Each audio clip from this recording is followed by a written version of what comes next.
Hello friends, എല്ലാവർക്കും നമസ്കാരം. നിങ്ങളേവരും കാത്തിരിക്കുന്ന രേവതിയുടെയും സച്ചിയുടെയും നാളത്തെ വിശേഷത്തിലേക്ക് എല്ലാ കൂട്ടുകാർക്കും സ്വാഗതം. എല്ലാവർക്കും നല്ലൊരു ദിവസം ആശംസിച്ചുകൊണ്ട് തന്നെ നമുക്ക് നാളത്തെ വിശേഷത്തിലേക്ക് കിടക്കാം.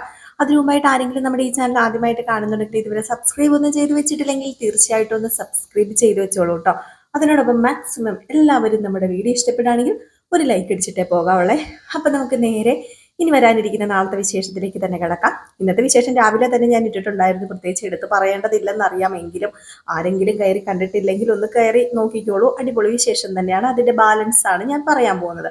അങ്ങനെ ഇന്നത്തെ കഥയുടെ അവസാന ഭാഗം എന്ന് പറയുന്നത് നമ്മുടെ ശ്രുതിയല്ല, വർഷയും ശ്രീകാന്തും തമ്മിലുള്ള ആ ഒരു വഴക്കും പിണക്കും ഒക്കെ അറിഞ്ഞിട്ട് ചന്ദ്രയ്ക്ക് ഒരു സമാധാനമില്ല. ചന്ദ്ര ചോദിക്കാൻ ചെന്നു. അവിടെ ചന്ദ്രൻ നാണം കിട്ടുപോയിട്ട് രവീന്ദ്രൻ പറഞ്ഞു, വേണ്ടടി, പിള്ളേരുടെ കാര്യത്തിൽ ഇടപെടണ്ട. അവര് ഭാര്യയും ഭർത്താവുമാണ്. ചെറിയ ചെറിയ വഴക്കുകളും ഇണക്കങ്ങളും പിണക്കങ്ങളും ഒക്കെ ഉണ്ടാകും, സ്വാഭാവികം, പുതുമോടികളാണല്ലോ. അത് അവര് തമ്മിൽ തീർത്തോളൂ എന്ന് പറഞ്ഞു. ചന്ദ്ര വിട്ടു കൊടുത്തില്ല. ചന്ദ്ര പറഞ്ഞു, അതൊന്നും പറ്റത്തില്ല, അവളിനി ഈ വീട്ടിൽ നിന്ന് ഇറങ്ങിപ്പോയാൽ എന്ത് ചെയ്യും, അവളുടെ അച്ഛനും അമ്മയും നമ്മളോട് വന്ന് ചോദിക്കില്ലേ എന്നൊക്കെ പറഞ്ഞിട്ട് ചോദ്യം ചെയ്യാൻ ചെന്നു. ചോദ്യം ചെയ്യാൻ ചെന്നപ്പോഴത്തേക്കും നമ്മുടെ വർഷ എന്ത് ചെയ്തു? വർഷ പറഞ്ഞു, ഞങ്ങൾ തമ്മിൽ ഒരു പ്രശ്നവും, പ്രശ്നം അമ്മയായിട്ട് ഉണ്ടാക്കരുതെന്ന് പറഞ്ഞു.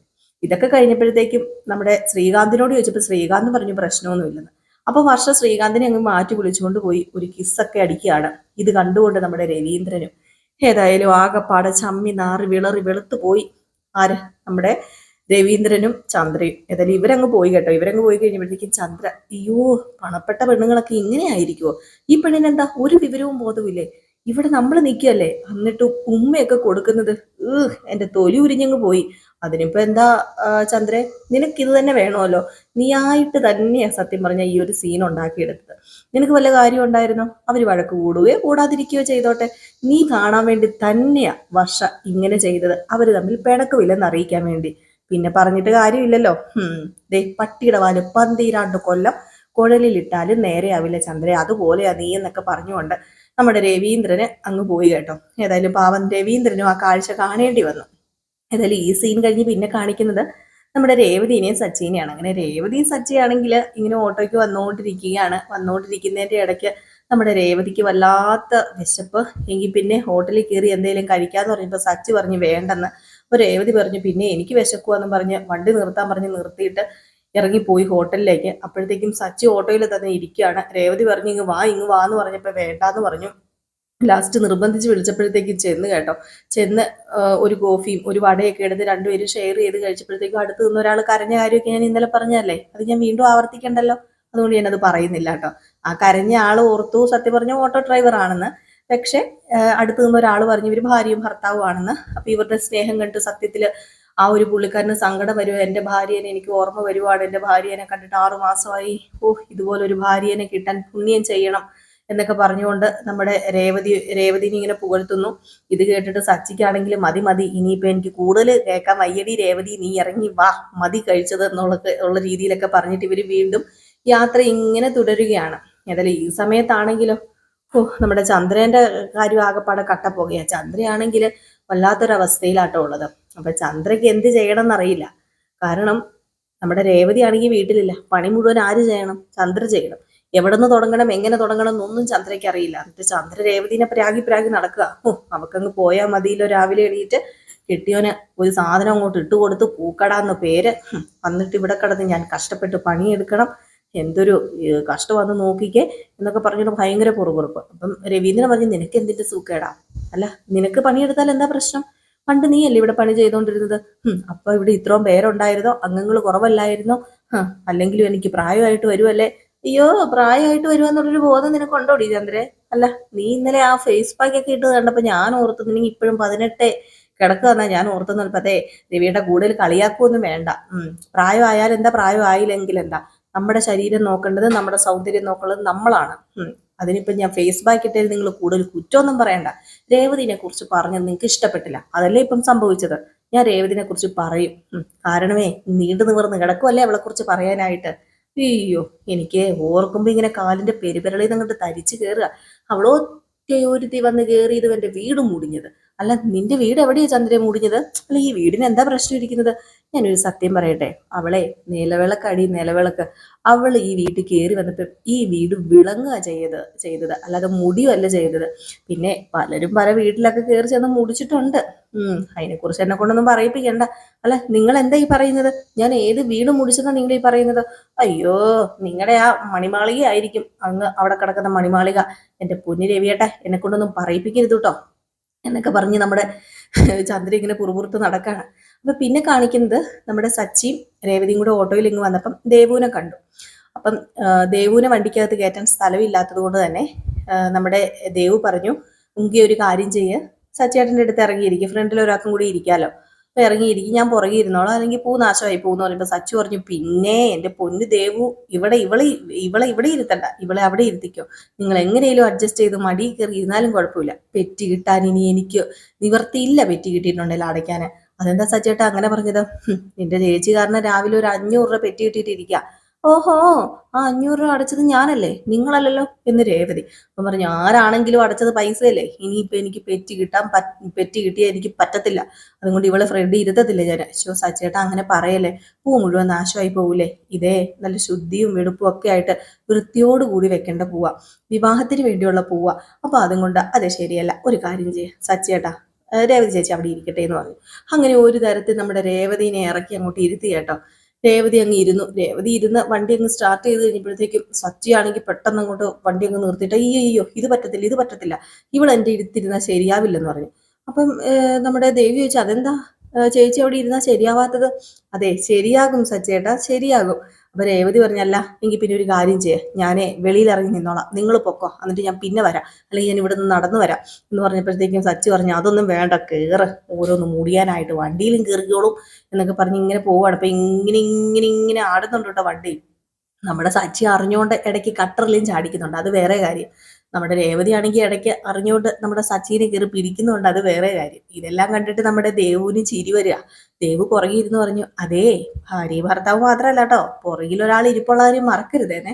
അപ്പൊ നമ്മുടെ രേവതി ഇങ്ങനെ ചിരിക്കാൻ കേട്ടോ. ഏതായാലും രണ്ടുപേരും കൂടെ ഒരുമിച്ചിരുന്ന് ആ ഓട്ടോയിൽ പോകുന്ന കാണാൻ നമുക്കൊരു രസമൊക്കെ ഉണ്ട്.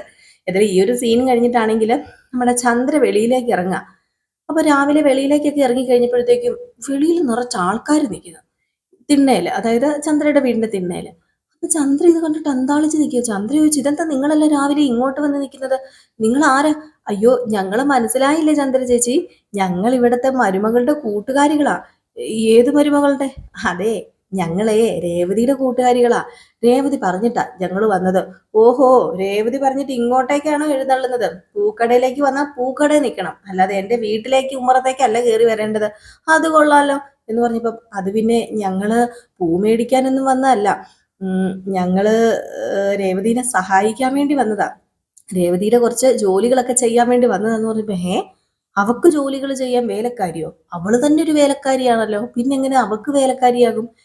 എനിക്കങ്ങോട്ട് മനസ്സിലാവുന്നില്ലല്ലോ എന്ന് പറഞ്ഞപ്പോഴത്തേക്ക് അവര് പറഞ്ഞു, അത് പിന്നെ ഞങ്ങൾ വന്നത് കുറച്ച് ഓർഡർ കൂടുതൽ കിട്ടിയിട്ടുണ്ട് രേവതിക്ക്, അപ്പൊ രേവതി പറഞ്ഞ പ്രകാരം ഞങ്ങൾ ഇങ്ങോട്ടേക്ക് വന്നതാ.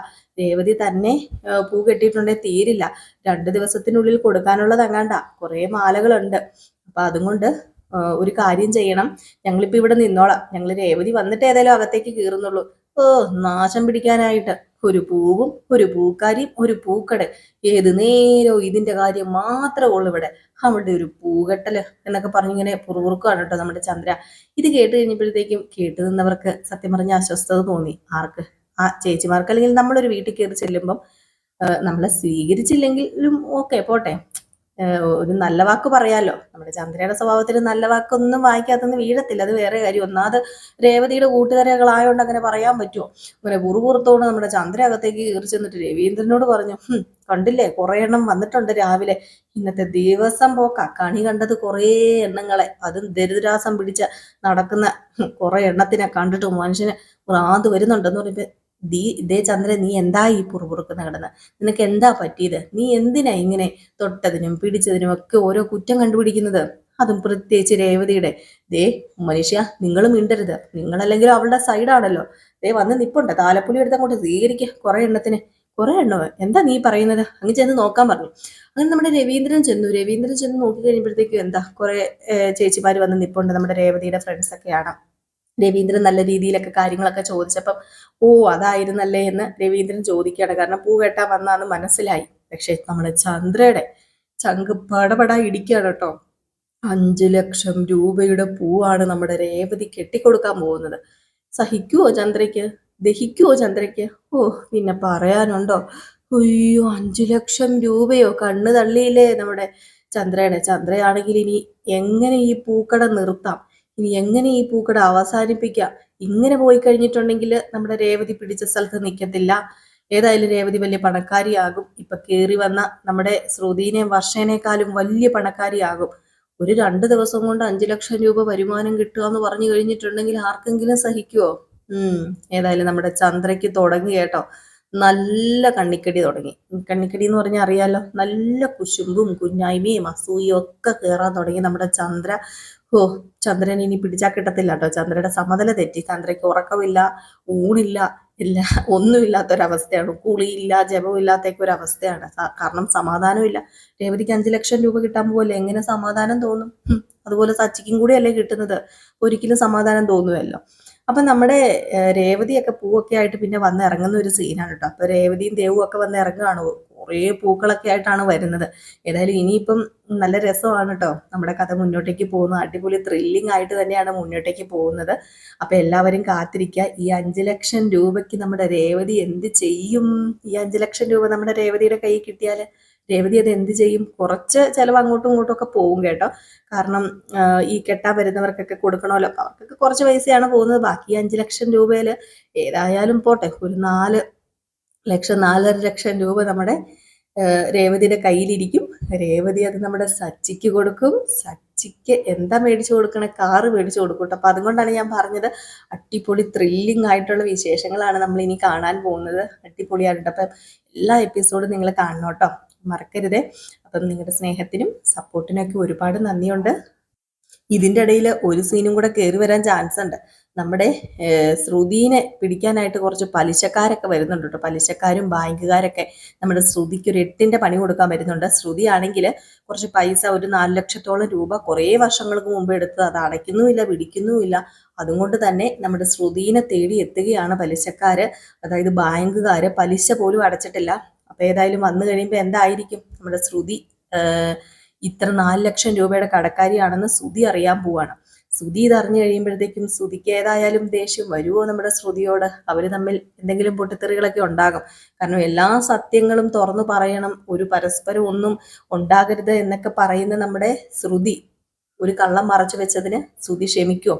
അതായത് നമുക്ക് കാത്തിരുന്ന് തന്നെ കാണാം. അപ്പൊ ആ ഒരു വിശേഷവും കൂടെ ചിലപ്പോൾ നാളെ കാണിക്കാൻ ചാൻസ് ഉണ്ട്. കറക്റ്റായിട്ട് കാണിക്കുമെന്ന് അറിയില്ല കേട്ടോ. എല്ലാവരും കാത്തിരിക്കുക. അപ്പം എല്ലാവർക്കും വീണ്ടും നല്ലൊരു ദിവസമൊക്കെ ആശംസിക്കുകയാണ്. പിന്നെ നമ്മുടെ പുതിയ റിയൽ സ്റ്റോറി എന്ന് പറയുന്ന ഒരു ചാനലിനകത്ത് ഇപ്പം നമ്മുടെ കോമതിയുടെയും ബാലൻ്റെയും കഥ ചെയ്യുന്നുണ്ട്. അപ്പം നിങ്ങൾക്ക് ആർക്കെങ്കിലും കാണാൻ താല്പര്യം ഉണ്ടെങ്കിൽ നിങ്ങൾ കമൻറ്റ് ബോക്സിൽ ഒന്ന് പറയണം കേട്ടോ. ഞാൻ ലിങ്ക് ഞാനെങ്കിൽ പറയുകയാണെങ്കിൽ വേണമെങ്കിൽ ഞാൻ ലിങ്ക് കമ്മ്യൂണിറ്റിയിൽ ഇട്ടേക്കാം, അതായത് പോസ്റ്റ് ചെയ്തേക്കാം കമ്മ്യൂണിറ്റിയിൽ. അപ്പം നിങ്ങൾക്ക് കയറി നോക്കാനായിട്ട് സാധിക്കുമല്ലോ. നിങ്ങൾക്ക് ഇഷ്ടമാണെങ്കിൽ മാത്രം, കാണുന്നവർ മാത്രം ഒന്ന് കമൻറ്റ് ചെയ്താൽ മതി കേട്ടോ. കാണാത്തവർ ഓക്കെ, നമുക്ക് കാണുന്നവർ കുറച്ച് പേരൊക്കെ കാണും. അപ്പോൾ റിക്വസ്റ്റ് ചെയ്തുകൊണ്ടാണ് ഞാൻ ഈ ചാനലിൽ ഇനി നമുക്ക് ഒരു 2 വീഡിയോസ് നമ്മൾ ചെയ്യുന്നുണ്ടല്ലോ. അപ്പം മറ്റേ ചാനലിൽ ഒരെണ്ണേ നമ്മൾ ചെയ്യുന്നുള്ളൂ. അപ്പോൾ അതുകൊണ്ടാണ് നമ്മുടെ കോമതിയുടെയും ബാലൻ്റെയും കഥ അതിൽ ചെയ്യാമെന്ന് നമ്മൾ വിചാരിച്ച അതിൽ ചെയ്യുന്നത് കേട്ടോ. അപ്പോൾ എല്ലാവർക്കും വീണ്ടും നല്ലൊരു ദിവസം. വീണ്ടും വീണ്ടും നല്ലൊരു ദിവസം എന്ന് പറഞ്ഞ് കുറേ നേരമായി. ഇപ്പം 3ാമത്തെ തവണയും കണ്ടാണ് ഞാൻ പറയുന്നത്. അപ്പം ഇനി ഞാനിവിടെ നിന്ന് കൂടുതൽ കുളവാക്കുന്നില്ല, ചളിയാക്കുന്നില്ല, പോയേക്കാട്ടോ. അപ്പോൾ ടാറ്റ ബൈ ബൈ. ലൈക്ക് അടിക്കാൻ മറക്കരുത്. എല്ലാവരും ഒരു ലൈക്ക് അടിക്കണം. സബ്സ്ക്രൈബ് ചെയ്യാത്തവരുണ്ടെങ്കിൽ സബ്സ്ക്രൈബും കൂടെ ചെയ്തിട്ട് പോണേ. Tata bye bye.